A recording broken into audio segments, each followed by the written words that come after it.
0.5% तो सबने माना हुआ था, 0.5% ही बढ़ाई, तो फिर ऐसा क्या इम्पैक्ट आ गया बाजार में कि इतना गिरना पड़ा?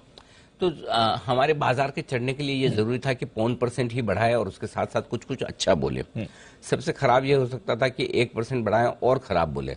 1% बढ़ाकर अच्छा बोले तो उतना ही गिरना था जितना हम गिरे, कि 0.5% बढ़ाकर खराब बोले। हाँ। तो 0.5% बढ़ाकर खराब बोलना या 1% बढ़ाकर कम खराब बोलना, उन दोनों का इफेक्ट बराबर होना था और वो इफेक्ट आपको हुआ है। तो कल फेड ने क्या किया है, 0.5% की ब्याज दरें बढ़ाई, 80% लोग मानकर चल रहे थे उतनी बढ़ाई, थैंक यू वेरी मच, आपने 1% नहीं बढ़ाई।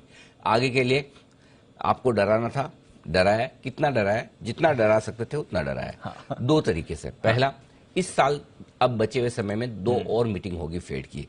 अगली मीटिंग में 0.5% बढ़ना फिर से तय है और उसके बाद जो आखिरी मीटिंग होगी उसमें ½ यानी कि 1.25% रेट हाइक और हो सकती है अगले 3 महीनों में। तो ये एक पूरा संकेत। उसके बाद क्या, फरवरी में जब मीटिंग होगी तो लगभग 1/4 से ½ बढ़ सकती है। ये सारे अनुमान हैं जो वक्त के साथ बदल सकते हैं, क्योंकि पिछली बार भी जब मीटिंग हुई तब कोई ये नहीं सोचा था कि 0.5% और 1% की भी हम बात करेंगे। तो महंगाई के आंकड़ों को आगे भी आपको देखना होगा और उसके बेसिस पे होगा। लेकिन आप ये मान सकते हैं कि इस फाइनेंशियल ईयर में यानी कि मार्च 2023 तक आपको 1.5 से 1.25% की ब्याज दरें बढ़ने की गुंजाइश अभी और है। और गुंजाइश तो क्या 1.5-1.25% की क्या दी, उससे कहीं ज्यादा है। एक आंकड़ा आपको बताना चाहता हूं और वो ये है कि अमेरिका में इस वक्त जो ब्याज दरें हैं ये बढ़ने के बाद हो गई है 3.25% और महंगाई अभी भी 8.25%, 8.3% है। यानी कि 5% आपकी नेगेटिव इंटरेस्ट रेट चल रही है।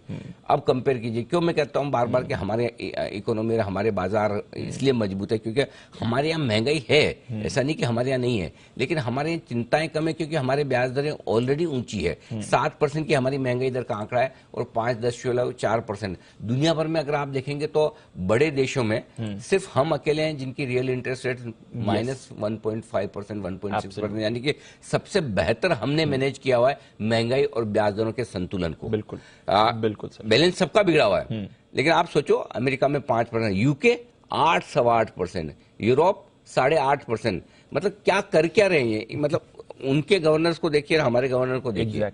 दिन रात का अंतर आपको दिखेगा कि किस तरह से हमारे गवर्नर साहब ने प्रोएक्टिवली समय से पहले बीच में एक इमरजेंसी पॉलिसी लाकर पहले ही बढ़ा दिया वो घटाने। अच्छा, ये शक्तिकांत दास साहब की बड़ी खासियत है, घटाने के मामले में भी वो एग्रेसिव थे जी। और बढ़ाने के मैं एग्रेसिव नहीं कहूंगा, मैं ये कहूंगा कि दूरदर्शी या प्रोएक्टिव थे।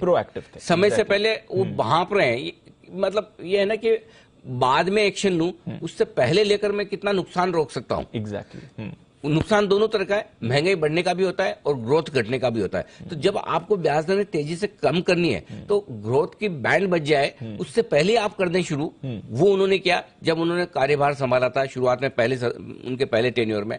और जब अब दूसरे टेन्योर में समस्याएं दूसरी तरह की आई है तो उन्होंने एग्रेसिवली पहले से बढ़ाना शुरू किया और इस वजह से हमारे यहाँ सिचुएशन काफी बेहतर है, बाकी देशों के हाल काफी खराब है। अब जो ब्याज दरों का जो है वो तो आपके सामने है ही, फेड को जितना खराब बोलना वो भी बोल दिया।